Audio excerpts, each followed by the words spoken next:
চার ধরনের পুরুষেরা কখনো জান্নাত পাবে না, তাদের জন্য জাহান্নাম ওয়াজিব হয়ে থাকবে। এক নম্বরে, যেই সমস্ত পুরুষেরা স্ত্রীদের হক আদায় করে না, স্ত্রীর উপরে জুলুম করে। ওই স্ত্রী যদি তাকে ক্ষমা না করে, আল্লাহ পাক বলেন আমি আল্লাহ তাকে ক্ষমা করি না, কিয়ামতের মাঠে আমি আল্লাহ পাক তাকে জান্নাত দিব না, তাকে ঠেকিয়ে রাখবো। ওই স্ত্রী ক্ষমা করবে না যতক্ষণ তাকে জান্নাতে ঢোকানো হবে না ততক্ষণ। বুকে হাত দিয়ে বলেন তো দেখি, কয়জন স্বামী বলতে পারবেন যে আমার স্ত্রী আমাকে ক্ষমা করবে, আমি তার উপরে জুলুম করি নাই, আমি জালিম নয়, আমি তার উপরে তার হকগুলো সঠিকভাবে আমি আদায় করি। আজকে 22টা বছর, 18টা বছর, 20টা বছর একটা মেয়ে বাবার সংসারে থাকে। যে বাবা এতটা প্রিয়তার ছিল, প্রত্যেকটা বাবার কাছে এক একটা মেয়ে মানে হলো রাজকন্যা। মেয়ে হোক কালো, কিন্তু একটা বাবার কাছে মেয়ে হলো রাজকন্যা। কথা বলেন ঠিক কিনা? এই রাজকন্যার মতো মেয়েকে লালিত পালিত করে 18টা বছর লালন পালন করে একটা পরে ছেলের হাতে তুলে দিয়েছে। মেয়েটাও মা বাবাকে পর করে অন্য একটা ছেলেকে আপন করে জীবনের একমাত্র সম্বল মনে করে তার বাসায় চলে এসেছে। এমনও মেয়ে আছে বাবার সংসারে থাকতে ভালো করে রান্না করতে জানতো না, নিজের হাতে খাইতো না, মা খাওয়াই দিত। এমনও মেয়ে হাজার হাজার আমাদের সমাজে আছে, নিজে খাইতো না, মা খাওয়ায় দেয়।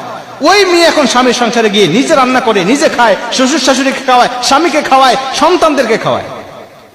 এতটা কষ্ট করে রান্না করে যদি ওই রান্নার মধ্যে যদি একটু তরকারি যদি স্বাদ কম বেশ হয়, একটু ঝোল বেশি হয়েছে, লবণ কম হয়েছে, ওই গরম তরকারি মুখের উপরে ছুঁড়ে মারতেও আমরা অনেক পুরুষ দ্বিধাবোধ করি না। কথা বলেন ঠিক কিনা? ওকে আমি মানুষ মনে করতে পারি না, ওকে আমি মানুষ বলতেই পারি না। কয়েকদিন আগে পত্রিকায় দেখলাম তরকারিতে ঝোল বেশি হয়েছে, স্বামী গরম ঝোল তার মুখের মধ্যে দিয়ে মুখের চামড়াগুলো ফসকা বেড়ে সঙ্গে সঙ্গে উঠে গিয়েছে। একটা মেয়ের শ্বশুর খারাপ হলে, শাশুড়ি খারাপ হলে কোনো আপত্তি নাই, অন্তর রাত্রিবেলায় স্বামীর বুকের উপরে মাথা দিয়ে একটু আরামের ঘুম, প্রশান্তির ঘুম দিতে পারে। কিন্তু স্বামী যদি খারাপ হয়, ওই মেয়ের মতো দুঃখী মহিলা আসমানের নিচে জমিনের উপরে আর কেউ হতে পারে না। কথা বলেন ঠিক কিনা? মুসলমান ভাইরা আমার, এর জন্য এই মহিলা, এই স্ত্রী যদি আপনাকে ক্ষমা না করে, কিয়ামতের মাঠেও আল্লাহ আপনাকে ক্ষমা করবে না, আল্লাহ আপনাকে জাহান্নামে দিয়ে দেবে। মুসলমান 2 নম্বরে, ওই পুরুষদেরকে আল্লাহ পাক কখনোই ক্ষমা করবে না যেই পুরুষ মা বাবাকে ভাত দেয় না, মা বাবার হকগুলো আদায় করে না।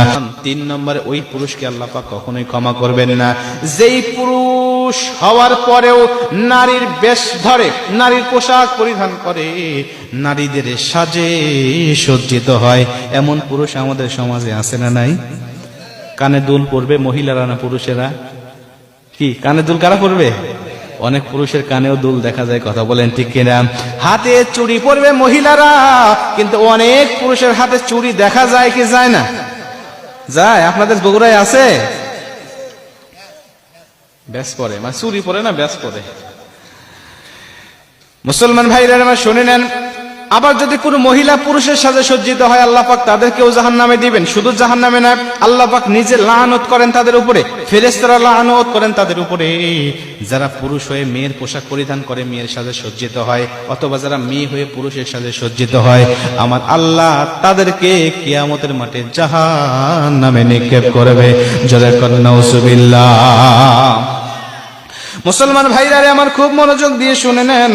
4 নম্বরে, ওই সমস্ত পুরুষদেরকে আল্লাহ পাক কিয়ামতের মাঠে জাহান্নামের মধ্যে ঢুকাবেন, তাদের জন্য কোনো ক্ষমা হবে না। যারা পুরুষ হওয়ার পরেও, যারা নিজের আন্ডারে মেয়ে আছে কিন্তু মেয়েকে পর্দায় রাখে না, যাদের আন্ডারে স্ত্রী আছে কিন্তু স্ত্রীকে পর্দায় রাখে না, যাদের আন্ডারে মা আছে কিন্তু মাকে পর্দায় রাখে না, যাদের আন্ডারে ছোট বোন আছে কিন্তু বোনকে পর্দায় রাখে না, এই 4 জন মহিলাকে সে দ্বীনের পথে পরিচালিত করতে পারে নাই, আল্লাহ পাক ওই সমস্ত পুরুষকে জাহান্নামের মধ্যে ঢুকায় দিবে। জোরে কর নাউজুবিল্লাহ। এই জন্য দায়ুস হওয়া যাবে না। আপনার আন্ডারে যেই থাকুক না কেন, আপনি তাকে পর্দার সাথে পরিচালিত করবেন, আল্লাহ পাক অবশ্যই আপনাকে উত্তম প্রতিদান দান করবেন। জোরে কর সুবহানাল্লাহ।